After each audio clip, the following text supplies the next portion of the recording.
Hello, Caitlin here. Haven't made a video in a while, but I'm about to change that. I've got a lot of time on my hands now, so I'm thinking I want to start making some videos again. Starting now, in which I want to talk about things that I've read recently, or in my case, the past half year that I haven't really talked about at all. Most of the reading I've been doing in the most recent times have been for school. I didn't really like a lot of the things I had to read, such as like Gulliver's Travels, Orinoco, Millennium Hall, things like that.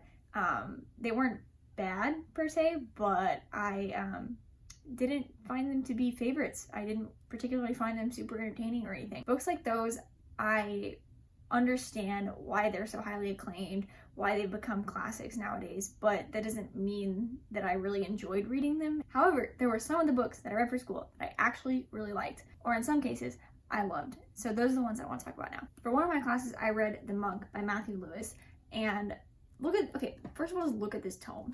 I was so intimidated by it, and also the font size is ridiculously small, and I was supposed to read this in the span of like 1 or 2 weeks, I think. So that was a little daunting, not gonna lie. But I gave it, a valid chance as much as I could, and I ended up really, really enjoying it. So this is a quintessential Gothic novel. It has several different storylines, but the main one that kind of weaves throughout the other ones is that of Ambrosio, a monk, who starts as like the figure of holiness. It takes place in Spain, and Ambrosio quickly devolves into kind of a figure of base, primitive desires. And without spoiling anything, I will say that it's kind of ridiculous, the places that the plot goes, and that's why I found it so entertaining. It's like watching a reality TV show, but in a book in 18th century in Spain. So it's dramatic. Surprisingly, a good book. For another one of my classes, it was called The Global Short Story. So I read a lot of short story collections from different places in the world, and I really ended up loving a lot of the stories that I read and finished some of the collections that we started. The first one that I loved was The Interpreter of Maladies by Jhumpa Lahiri. And this is a collection of stories that follows the immigrant experience from India to the United States, or from other countries near India. And I really found it beautiful. I read this a little while back now, so I can't remember a lot of details, but her writing style is so gorgeous. The way that she's able to portray human emotion through expressions that are odd and very unique is incredibly impressive. Something as simple as collecting stamps can turn into a huge metaphor, and something that ends up binding two characters together. The second short story collection that I really loved is The Thing Around Your Neck by Chimamanda Ngozi Adichie. Out of the 3 short story collections that I read, I think this might be my favorite out of the 3. This one is more about the African experience, both immigration to the United States and just stories that take place within different countries within Africa. And I think something that this collection does really, really well is tackling the stereotype of Africa as just one mass of land, which is it's so bad that that's how Americans often view or learn to see Africa naturally. This collection does a really good job of breaking it down into individual countries and differentiating those experiences. There were certain lines in some of the stories that just made me stop and say, damn, that was good.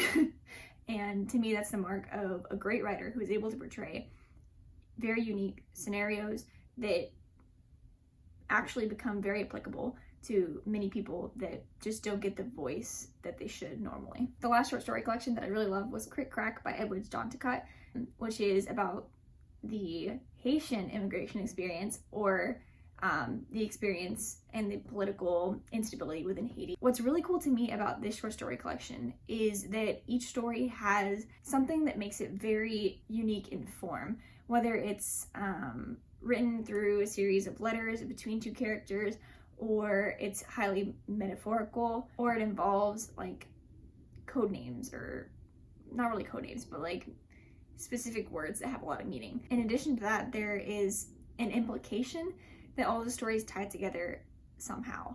Not necessarily directly, but very indirectly, and it implies a larger connectedness within Haiti, despite the tragic circumstances and the obstacles that they face. So I'm just now getting to read books for fun again, and picking what I get to read, which is pretty cool, and I'm loving it. But throughout the time that I was reading those books, I did read a couple books for fun, and some of those I want to talk about. I read a poetry collection called Idioverse by Keaton Hinton that I really loved. The poems are written very simply, but not to the point where it seems basic or unnecessary. They seem very raw and very graceful. If you don't know, Keaton Hinton is a singer-songwriter as well, and that's how I knew him. I knew him from his music, and I was hoping that his poetry would be as beautiful as his music, and I was not wrong. It was pretty good. I wouldn't say he's one of my favorite poets, but I think that it was definitely worth the read, and it's pretty short. It's also got different drawings on different pages that I assume he did himself, and they give much to think about. Besides that, I have also been reading the Lunar Chronicles, finally. Right now I'm reading Winter, and I think I'm like 300 pages in right now. But reading the Lunar Chronicles has been really nice across all of my class reading, because it's given me a break. I just remember reading Scarlet and Cress just in the dining hall downstairs, like while I was eating my breakfast and in my very minimal free time, and I was really grateful for that. So far, I'm really liking the Lunar Chronicles. I don't think it's one of my favorite series, or I don't think it's even like a straight across 5-star series for me, but it's really entertaining. I really like the way that fairy tales are twisted with sci-fi, fantasy, genres, even a little bit dystopian. The genres are so blurred, and I love that. And I really enjoy the dynamic between the different characters. Every time I think I have a favorite character, it switches again. Right now I think it might be Scarlet. No, okay, maybe Winter.